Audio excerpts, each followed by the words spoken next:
Okay, well, good afternoon, everyone, and welcome to the session, APRA's review of LPS 117, Capital and Collateral in a Post-COVID World, presented by Jan Sun and Colette Reid. So I'd like to do the introductions first. I'd just like to remind everyone as well that you can fill out the Q&A throughout the session, and we'll go through the questions at the end of the presentation. So now just for the introductions, I'd like to introduce Jan Sun first. Jan is a fellow of the Institute of Actuaries Australia and Singapore Actuarial Society with 15 years experience in financial services across life insurance, superannuation and investments.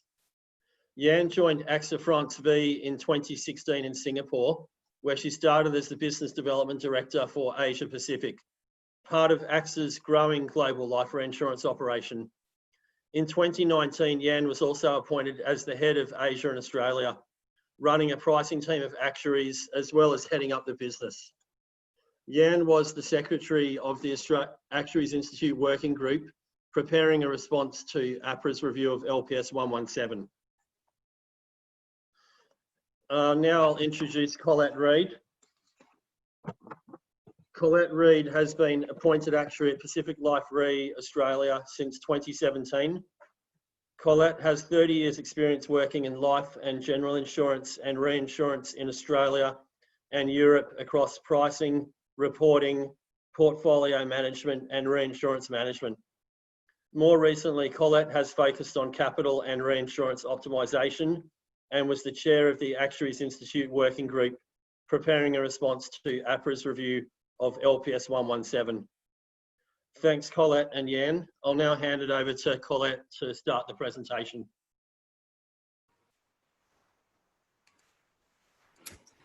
Thanks, Damian, for the introduction.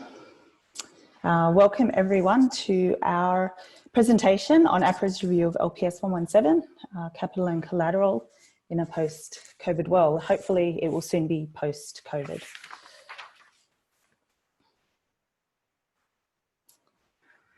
So I'll give a bit of an introduction to and context for our presentation today.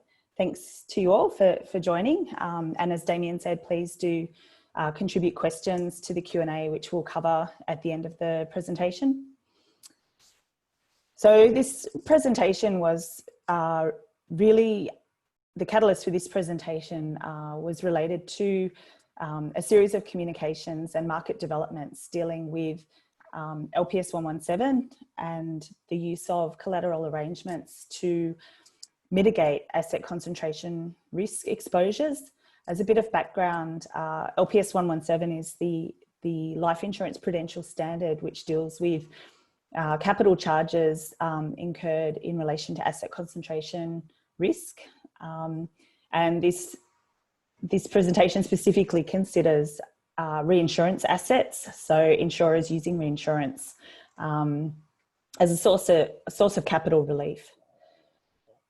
In March last year, APRA wrote to life insurers and reinsurers raising concerns regarding the use of offshore reinsurers by local insurers, including gaining capital relief and insurers also using collateral to mitigate asset concentration exposure to offshore reinsurers.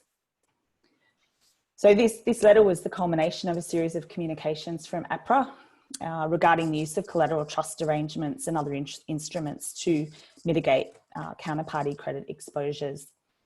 So throughout this presentation, I'll refer to asset concentration risk charge, or ACRC, which is basically the capital charge incurred when the exposure goes above the limits in LPS 117. So this presentation will cover a review of the market circumstances that led to increased participation by offshore reinsurers, a summary of communications from APRA, the Actuaries Institute response, which was developed by the LIW-MPC working group, which myself and Jan were members of. And that response was in respect of the March 2019 APRA letter. And then we'll move on to broader considerations, mainly COVID-19 considerations and the impact it's potentially having on insurers and reinsurers, capital positions and capacity. I'll pass over now to Jan to talk through a summary of market and regulatory developments. All right, thanks very much, Colette. Hello, everybody. As an offshore reinsurer, you'd be happy to hear that I'm broadcasting from Singapore. So, hi, everyone. Hope everyone is well. So, yes, summary of the developments. So this is really just our attempt to set the scene, to put in perspective of everything that's happened. So let's rewind the clock back a bit. Now, before rewinding, when we rewind the clock back, just a couple of color coding to let everybody know what they are. So the pink box, that's the market. So market actions or market responses. The white box, that's APRA's action or APRA's responses. So it's a bit of the pink versus the white here. So 2013 to 16, very eventful years. I've been told by Damo not to dwell on the losses, so I won't. But 13 to 15 market had some losses, which led to a contraction in risk appetite, and I think towards the end of 15, 16, that's when we've seen some involvement from the offshore reinsurers as the local insurers have sought out offshore capacity. At about the same time, around 2013, the market's starting to be owned by quite a lot of offshore insurance companies or capital backers. And around 2015, we've also started to see a bit more bespoke trust arrangements being approved by APRA. And then at the same time in 2013, we've got LAGIC. And as part of LAGIC LPS 117 update, we've had the introduction of the 50% limit of the specialist reinsurers retroing to their parent. And at the same time, we've seen the 5% limit for other related party exposures, which capture the offshore reinsurers in here. So again, very busy years, 2013 to 16, and then it got even busier, 2017, 18. So 2017, 18, let's start with the market. So definitely as the offshore reinsurers started to participate a bit more, we see some local reinsurers having raised some question marks about the level playing field, or question marks around whether if there is still a level playing field. At the same time, APRA, in response, we've seen some letters. We've seen the first letter, December 2017, preempting a review of the LPS 117 ACRC adjustments. And at the same time, they've mentioned that there's going to be some, they're going to suspend discretionary trust approvals for the time being. Concurrently, 2017, right before that letter, the LPS 230 had confirmed that there were some approvals of collateral trusts being done in the Aussie market. Okay, so 17, 18, quite a bit of back and forth around collateral, approving, not approving, bit of that happening. 2019, so we've got the second letter, the follow-up to the December 2017 letter by APRA, March 2019. It's proposed a couple of revision to the LPS 117, so it fleshed out a couple of details around the proposed changes. At the same time, around mid-2019, the market was given the opportunity for feedback. And then now we're coming to the focus of the presentation and the content thereafter. So the future of the LPS 117, question mark. I think the future would have been a lot earlier had we not had the COVID-19 pandemic. And at the same time, we've got the IDI thematic review Okay, so that's really just to set the scene for everything that's happened since 2013. And then moving on to slide 5, the Actuaries Summit today is about through the consumer's lens. So we can't forget about the consumer. We can't forget about the members.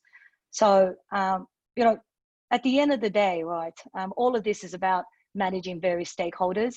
And the most important one we've got to manage and we've got to work for is the superannuation funds and the members themselves. So what do they really want? They just want something affordable, something they can count on in the event of a claim. That's what they want. And then in order to serve that, we've got the other stakeholder on the far right, the insurers. In order to satisfy the members and the super funds, they need access to a competitive marketplace. If they've not got it locally, they had to go offshore. At the bottom, we've got the brokers. Their role is to diversify various risk appetite. And when they've not seen enough of that locally, gladly to help out to source some of that offshore. And then at the same time, the far left, the offshore reinsurer says, yep, happy to provide that capital. I've got low yields everywhere outside of Australia. In some parts of my market, my yields are negative. Happy to invest that in Australia. So, and then you've got the local reinsurers, rightly so, saying, well, actually, we paid rent. We've got local capital requirements. You know, what about that level playing field here? And at the end of the day, we've got one of our most important stakeholders as well. We've got APRA. They want financial stability and sustainability around all of this.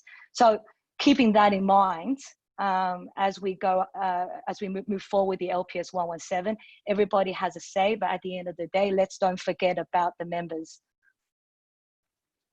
Okay, so I know everybody is eagerly waiting for the LPS 117, but before getting there, I think it's important to set the context of the LPS 230.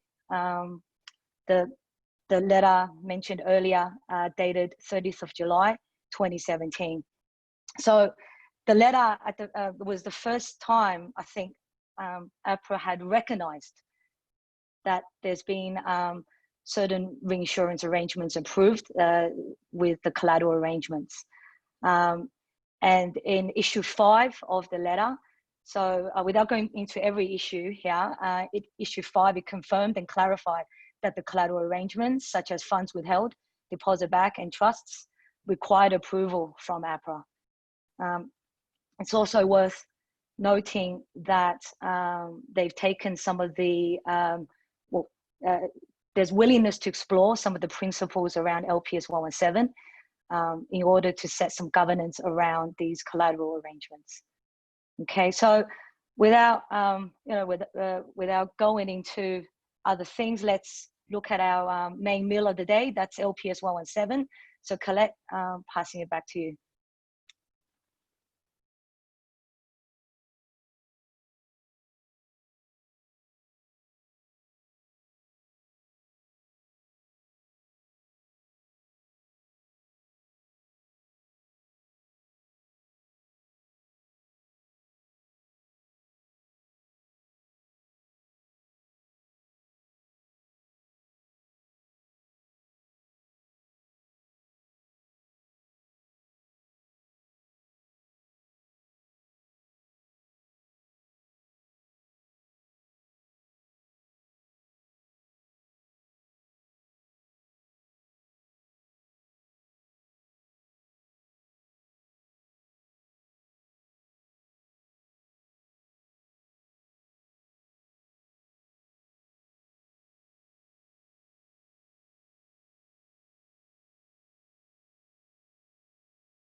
Here we go.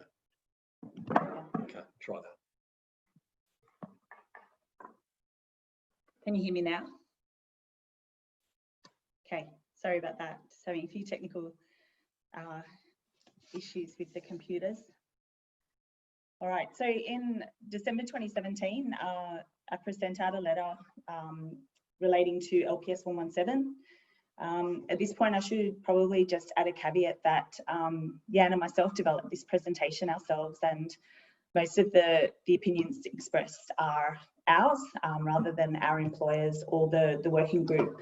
Although the working group, the representation of the feedback hopefully is reasonably factual.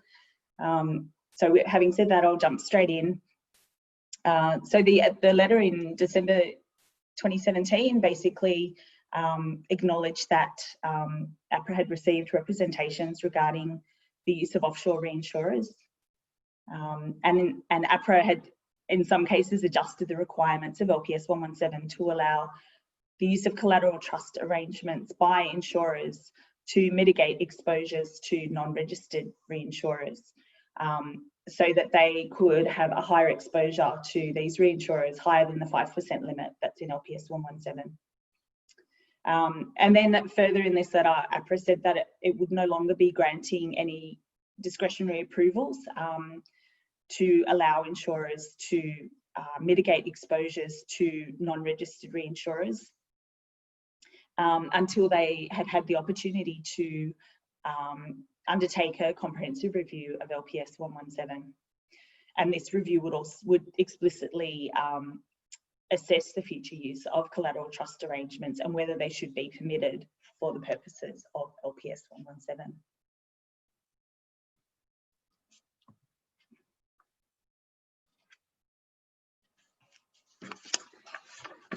So fast forward to March 2019, and APRA again wrote to insurers and reinsurers. This was quite a comprehensive letter which asked for feedback on APRA's position on offshore reinsurers, and also set out quite a number of recommendations that they were considering in the review of LPS 117. So the proposed changes that APRA are proposing to LPS 117 was to firstly limit individual exposure to offshore reinsurers, so drop that limit from 5% to 2.5%, and in aggregate have a limit of 5%. They acknowledged that insurers were increasingly wanting to use their own related party exposures, and they proposed increasing that limit from 5% to 12.5%.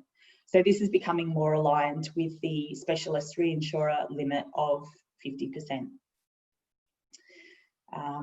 They proposed tightening and refining the definition of risk mitigants used in the calculation of the ACRC, proposing allowing use of collateral trust arrangements as risk mitigants. So these collateral trusts would be eligible collateral, subject to appropriate controls, and capping the extent to which these risk mitigants can be used to reduce the impact of ACRC limits.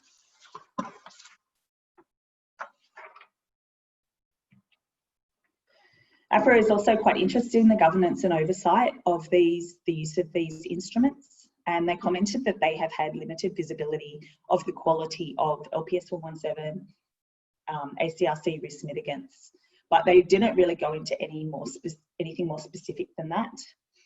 One thing that we debated, Jan and I thought about, was it would be good to get views on what is best practice for this governance. So for example, using treaty terms to specify the recourse to these mitigants, the regular monitoring and reporting of the quality and quantum of risk mitigants, and also thinking about look-through considerations. Where is the risk ultimately ending up?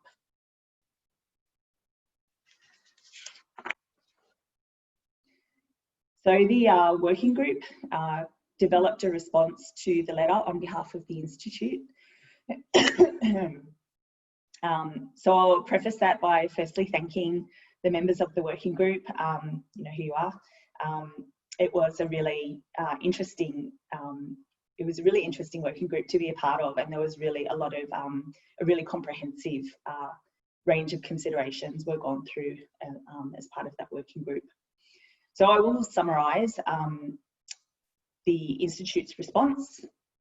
So broadly, the Institute was supportive of a limit on offshore reinsurance exposures, individually and in aggregate. A higher limit that for related party exposures, subject to an appropriate approval process, for example, similar to that required for a local reinsurer retroceding to an appropriate retrocessionaire. And that would also depend on the counterparty grade.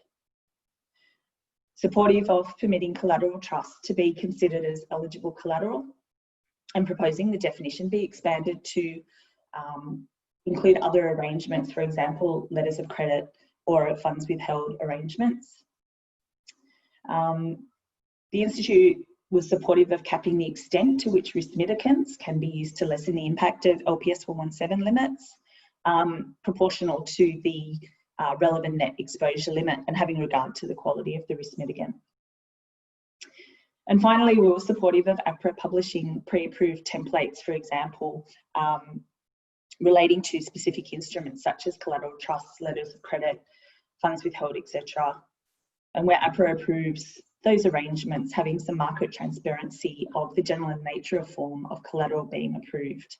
So this was really trying to get some sort of standardization around what's being approved and what companies, so the companies have visibility of what can and can't be regarded as eligible collateral.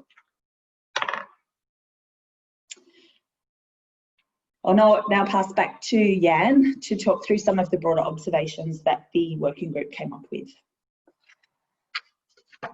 All right, thanks very much, Colette.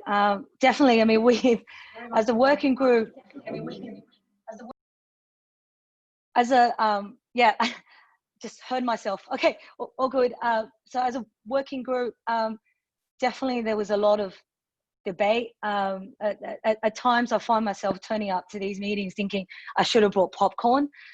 So the most, I think, interesting debate was really around that first point, the definition of competitive neutrality. You know, what is a level playing field? And that was the most exciting debate. Without going into a lot of the details, you know, it's really all around question marks about what is fair, what's neutral for market participants. At the same time, you know, what's enough competition to sustain a marketplace, adopt policies targeting financial safety, is that the primary concern? So there's quite a lot of debate here. At the end, I think we all agreed to disagree to some extent, but agreed on one thing, you know, to the fact that we need to adopt a wider definition of competitive neutrality that versus the one that was in the March 2019 letter. You know, and for some consistency around some of the other APRA definitions around this. For example, the Productivity Commission one, the Competition in Australian Financial System, September 2017, had something that was wider. So the other hot debate really was around the Life Act Section 38. You know, it's something that, again, it's more of a question mark and an open observation rather than something we can solve today. So, yep. So really it's around how the collateral trusts can be accommodated or is consistent or not consistent under Section 38 of the Life Act.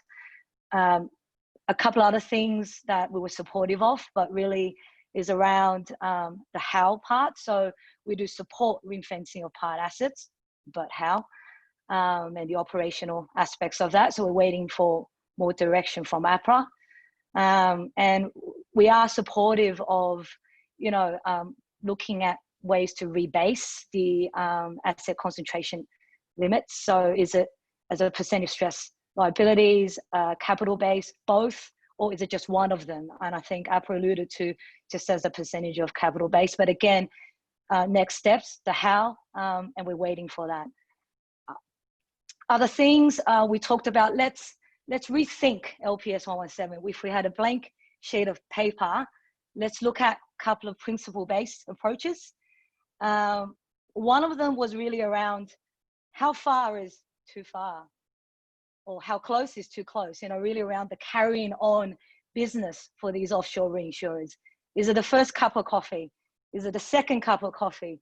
What if you had a croissant with the coffee? You know, what's soliciting business, right? What are the proximity to your clients before it becomes, hang on a minute, you're carrying on business in Australia and you require a license. So they're grey areas, but that's a principle-based approach that we could consider going forward. Another part is really around a top-down macro approach. So rather than setting individual limits per insurer, per stat fund, what about a market aggregate exposure, right? So what's too much for a market to be exposed to offshore reinsurers? You know, what's too much from a risk point of view there? You know, another way we can look at it is what's too little. So if the local reinsurers or the local capital providers are not there, can we introduce a bit more from the global diversification, global capital pool? So there are question marks that we can consider, you know, as an industry going forward. So, you know, I just want to leave that with a bit of an analogy, because Colette pointed out that a couple of years ago when I talked about the offshore reinsurers, I gave an analogy about Friends and Saturday Night. So, you know, one of the analogies here is, you know, if you're the most popular girl in high school, right, on a Saturday night, so for example, individual lump sum business, do you really need to invite Gert, the German exchange student, to have a Big Mac with you in the parking lot of a Mac, right, of McDonald's, right? And there you're vice versa, right? Sometimes you do, sometimes you don't. So with that terrible analogy, and I'll hand you back to Colette. Okay. Okay, so thanks, Jan, for that intro. The final slide that we were going to talk through was the pressing topic of the day, COVID-19 pandemic and the implications for capital. So I think it's a fairly broadly held view that the main risk for insurers in Australia and reinsurers is going to be the economic impact and unemployment associated with the pandemic, and the knock-on impact to income protection insurance policy experience, mainly retail, to a lesser extent group, and the disruption to the asset markets, leading to potential areas of capital strain. So reduction in P&L earnings, write down of balance sheet assets, and then on the liability side, strengthening of best estimate assumptions, logic risk margins, and or target surplus positions. So all these things will potentially increase pressure on insurers and reinsurers to make optimal use of capital instruments and consider global as well as local sources of capital. And the constriction of availability of capital may lead to a reduction in capacity and risk appetite for certain products. The APRA DI thematic review is also expected to have an impact on capital availability, as insurers and reinsurers need to fund their supervisory adjustments and potentially capacity, as well as there is reduced appetite for those products. And finally, the global implications of COVID-19 may impact offshore reinsurer appetite in the Australian market, as there are distractions in other countries which are potentially harder hit than Australia has been. On that note, I'm going to wrap up the formal part of the presentation. And we're going to, we've got a number of questions that have come through on the Q&A. So thanks very much for those, and we'll have a good try to answer them. All right, thanks Colette and Jan for a fantastic presentation. Very well researched and presented, thank you. So we have got quite a few questions coming up here. So I'd like to start with the first question, and anonymous attendee has asked us, 12.5% for related parties is still not 50%. So does the Actuaries Institute Working Group still feel that there is not yet a level playing field? So I'll take that. You unmute yourself and I'll mute here. Can you hear me okay? Yep, good. Right, so I'll take the first question. So I think the reasoning for the 12.5% was understood to be the fact that insurers are restricted to 25% to local reinsurers, who are then in turn restricted to 50% to potentially an offshore parent. So if you multiply that out, you get to 12.5%. And I guess choosing that 12.5% was considered to be fairly consistent then with an insurer retroceding 25%, limited to 25% local reinsurer, who was then limited to 50% offshore reinsurer. As to whether that is really a level playing field, it's, I guess, quite a subjective consideration, but that was understood to be the rationale behind selecting the 12.5%.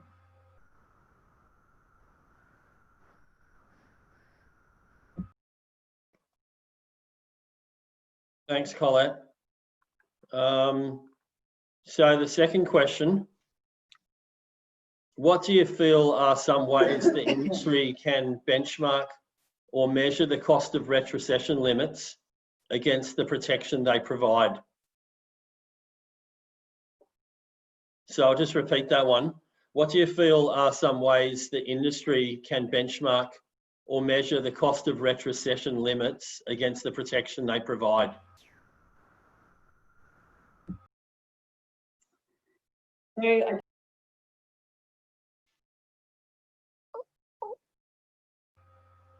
Okay, so I guess what that question is looking for is saying, okay, so there's a limit on the amount of reinsurance or retrocession that can be counted for capital relief, and the reason we have those limits is to protect against asset concentration risk.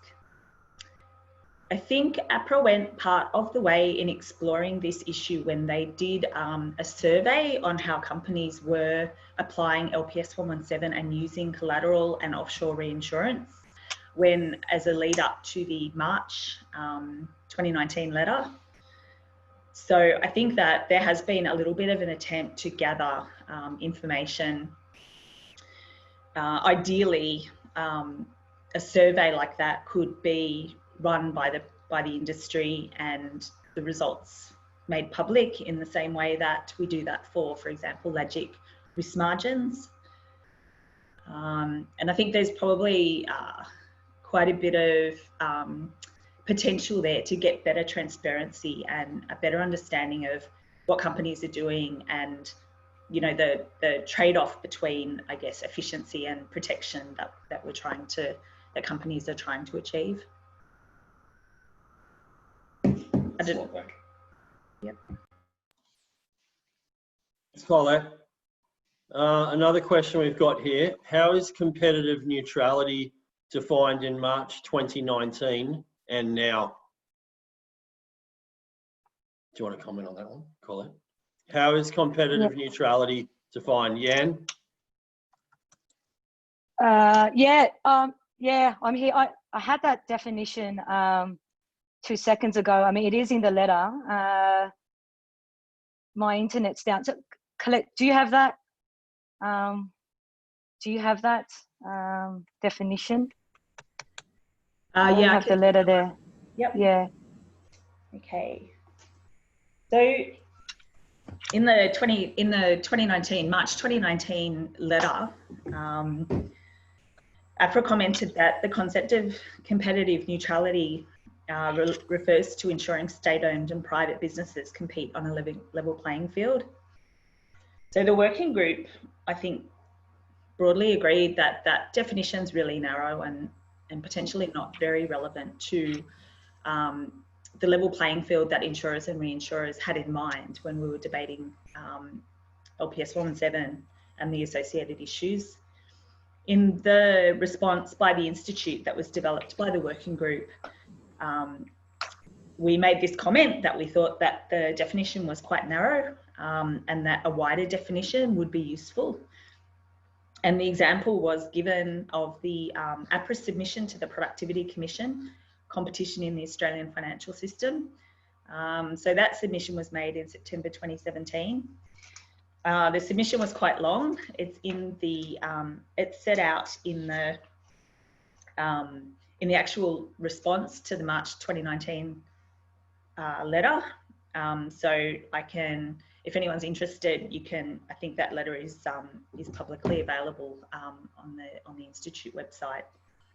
Yeah, I think just to give everyone a gist of it, I think the first part, well, I thought it was the broader part, the part where it's really good is, you know, it says APRA endeavours to maintain competitive neutrality in its prudential framework and supervisory activities by minimising unnecessary or artificial regulatory distinctions between different entities undertaking activities which exhibit similar risk profiles.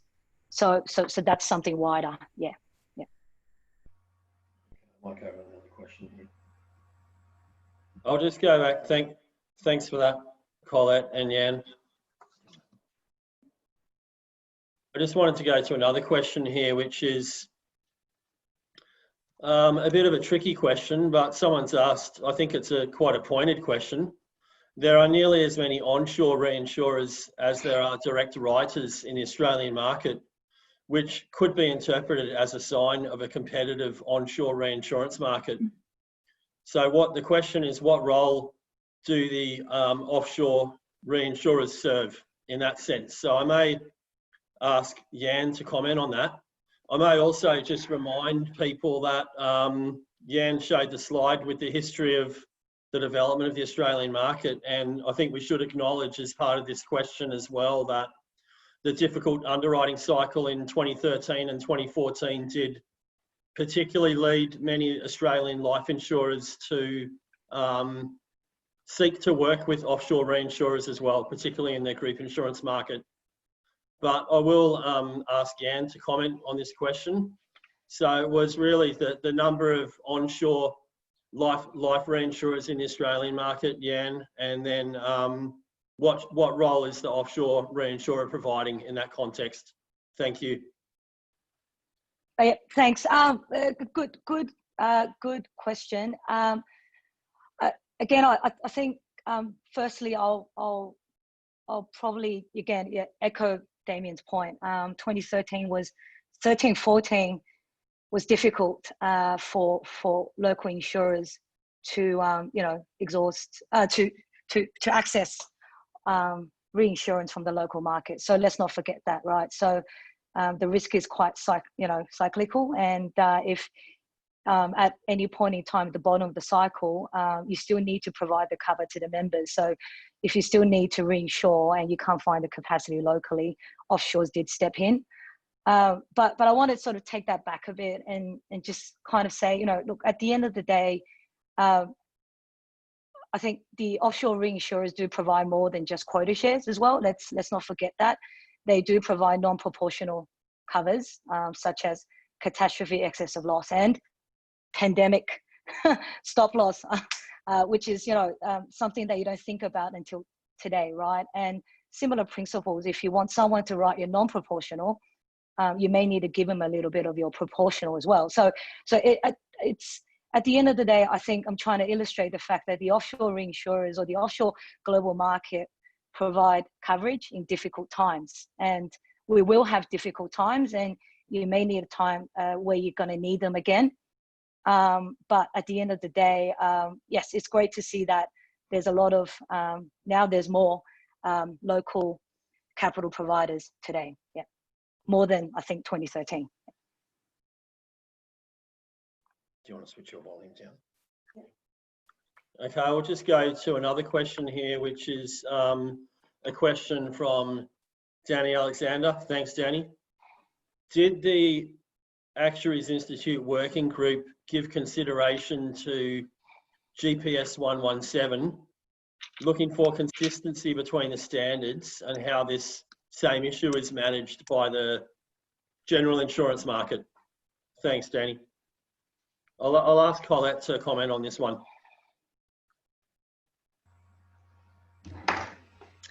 So we definitely did think about GPS 114, and GPS 114 is also explicitly mentioned in the letter from APRA relating to LPS 230. Because GPS 114 really does set out much more explicitly what the requirements are for collateral trusts to be considered as eligible collateral to mitigate asset concentration risk. I think to move further into that territory started to get a little bit challenging because we were kind of, I guess, challenged by the fact that the GPS and LPS suite of standards are not very consistent, and to try and tackle the whole, I guess, environment of general insurance standards started to feel like a bit of a big job. But we definitely think that there are parallels there, and there could be use. It would be very useful to, as a starting point, to think, well, this is what's been set up for general insurance. This is what APRA thinks is appropriate for general insurers. Can life insurers piggyback off that to find, to find better solutions? I might just probably, I think Colette's right, and I remember we did have a conversation about this, and one of the other items that we had to consider was the duration of the liabilities of the two segments are just fairly different, right? So you've got one that's got 1 year, 2 year. Well, again, casualty business probably have a bit more longer, but at the end of the day, it's short tail business versus long tail, and the protections you need and the requirements around those protections are going to be very different. And one could argue the longer the tail, the more stringent, or the more governance you need around the quality of the assets supporting the liability. So I think that's probably where we kind of got a bit, okay, yes, they're great principles. So 230 letter did talk about the principles from GPS 114, but then beyond that, I think, we can agree that they're different beasts.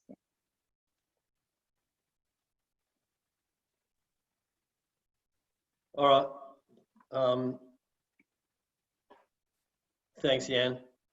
So given that this one is through the consumer lens for the topic of the theme of our virtual summit, I think there's a good question here that I'd like to pick up on.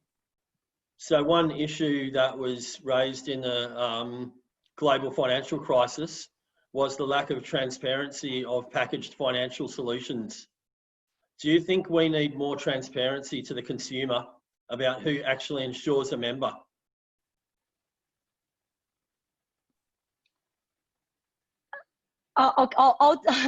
So just to go to that question again, do we need more transparency to the member about who actually insures them and carries their risk? Not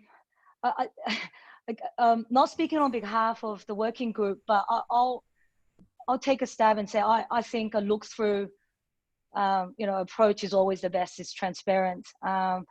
I think as an industry, as a market, we're already getting better at that. So prior to 2013, everyone's like, who's a reinsurer? What is a reinsurer? And I think now, at least the super funds representing the consumer, representing the members, are getting more transparency around the reinsurers, who they are, and how much use around that, right? So I think to take a step further, why not? Why shouldn't the consumers know a bit more around who's actually taking the risk? Yep. I mean, yeah. Why not?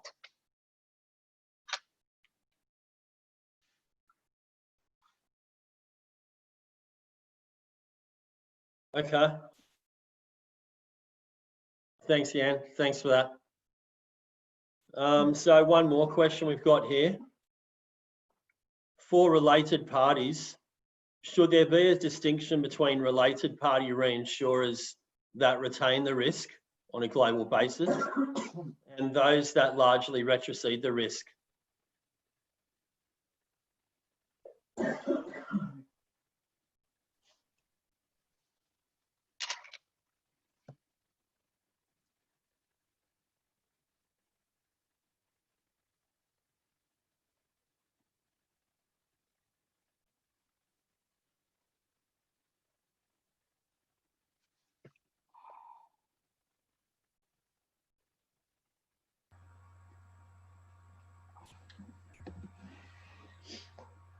So I think the question here is relating to reinsurers retaining the risk, I guess onshore, and those that are retroceding to an offshore parent.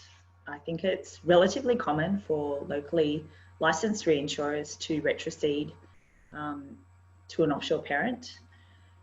To the extent whether there should be a distinction or not, I guess that's an area that wasn't really explored either by APRA in their letter or by the working group. I think it's a really good question. To the extent that APRA has concerns about where capital is domiciled, then presumably they would prefer it where the capital is domiciled onshore. But I guess I would say it's an open question and something that probably hasn't really been explicitly considered to date, but potentially could be.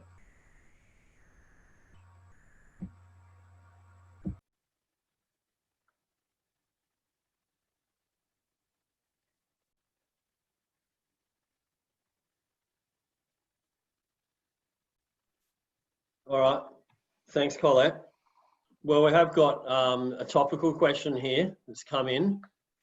So we said that it's important not to forget about the members, and obviously that APRA wants to see that security of members' claims is definitely at the forefront of this, the well-regulated market in which we participate. Nicole's asked a question. What would you say to the healthcare workers in Victoria where reinsurance is provided by an offshore reinsurer? What would you, how do we think the general public and the media may react to this? I might have a crack at that one. I'll answer a question with a question, right? What about explaining to the Victorian population in the agricultural rural areas that the bushfire relief, the cat cover for that is provided by an offshore reinsurer in Bermuda, for example.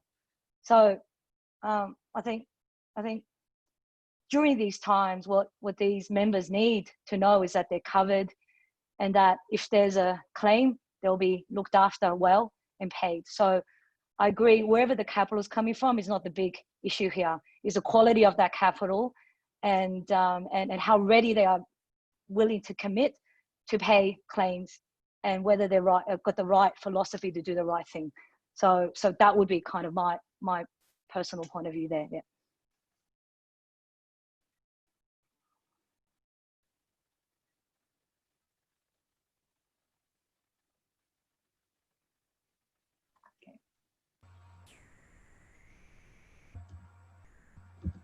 So just to add to what Jan said, I think in that case as well, we've got to look to insurers who are making the decision about where they are reinsuring the risk.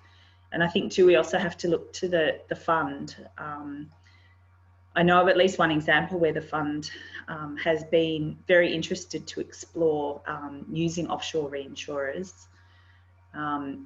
in an attempt, I guess, to gain. There's a compromise there between safety of outcomes and value to members, and not inappropriately eroding member balances. So I think, well, ostensibly it reduces potentially the safety of outcomes. At the same time, if it provides value to members, that's probably a bit of a trade-off and a compromise. And you know, it's the decision of the insurer, and it's the decision of the fund as to whether they want to involve which reinsurers they want to involve. And so definitely something for them to consider, I would say.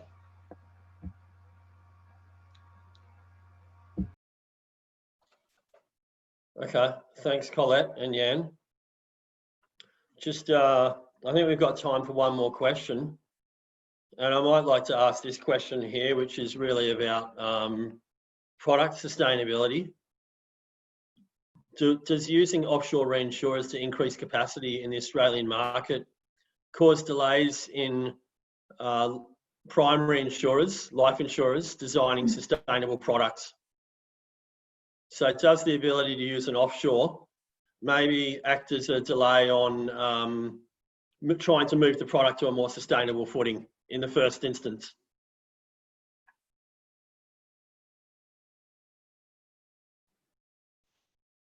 Okay, so I'll take a go at this one.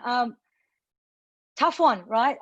Really tough one. So another way to look at it is 2013, if offshore reinsurers, or 2014, if offshore reinsurers hadn't come into the market, you know, would we have done something different? Would the product designs have tightened? Would the definitions have tightened, for example, right? It's a tricky one, but I think at the end of the day, let's take some of these other examples, right? I don't think it was the offshore reinsurers that started what happened in 2013. So what happened in 2013, you know, some of the unlikely ever definitions in TBD, some of the lack of sunset clause, you know, around reporting, and the tail blew out, those high free cover limits offered by all the funds, those low prices, that wasn't the offshore reinsurer, that was the local market and local competition. So I guess what we can say is they didn't start it. They came in because products needed to be quoted. It's guaranteed renewable. That's the commitment you made to the members. Someone needed to come in. Going forward, I think we should detach between what we need to do to tighten the products around member affordability. We should detach that around capacity and capital, because either way you need value for money for the members, whether if it's a tight product set or a widened product set, you still need value for money. So you still need access to quality and efficient capital, and that's regardless of local or offshore. Yeah.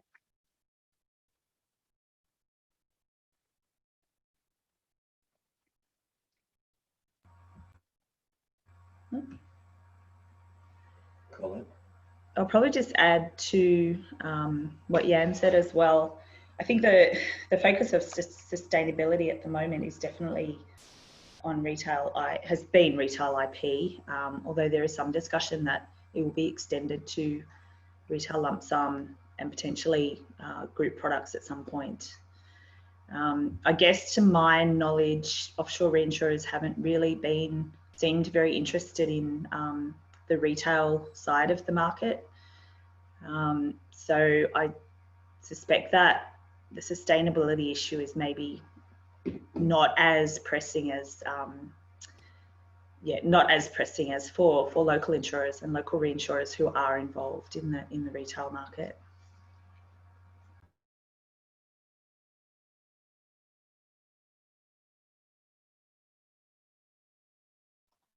All right, thanks Colette and Jan. So I think we've got time for one more question. I'd like to ask this question here, which is to say that there's been lots of reference to the origins of the offshore and the 2013, some of the underwriting challenges in the group insurance market in 2013, 2014. The question posed here says that the group market has recently reported 4 quarters of losses in a row, according to APRA data. And the last time that this occurred was in 2013. If offshore reinsurers aided the market with their capacity post 2013, how can they help the market to correct again now? Jan, have you got some thoughts on that? That's okay. So correct me if I'm wrong. I'm sure the audience will. 2019 is cash flows. So it's for things that's happened prior to 2019. So some of those paid claims, there could be from loss occurrences years of 15, 14, 13, 12, 2009, 2005. So it goes all the way back, right? It's not incurred. So offshore reinsurers, probably I started to see them participate probably around 2016, not 13. So most of them probably came on risk around 2016, negotiations around 2015. Those years are still too early to tell. So I think it's too early to say whether if they've, you know, brought the market good or bad, or whether if it's had an influence either way, because 2019, a lot of those cash receipts are from incurred years way earlier than that. Okay, at this point, I think that almost brings us to the close of our session. So I'd like to just again thank our presenters, Jan and Colette, for doing a fantastic job today. And I want to thank all of you for attending as well. This has been a really well-attended session. And thank you for dialing in.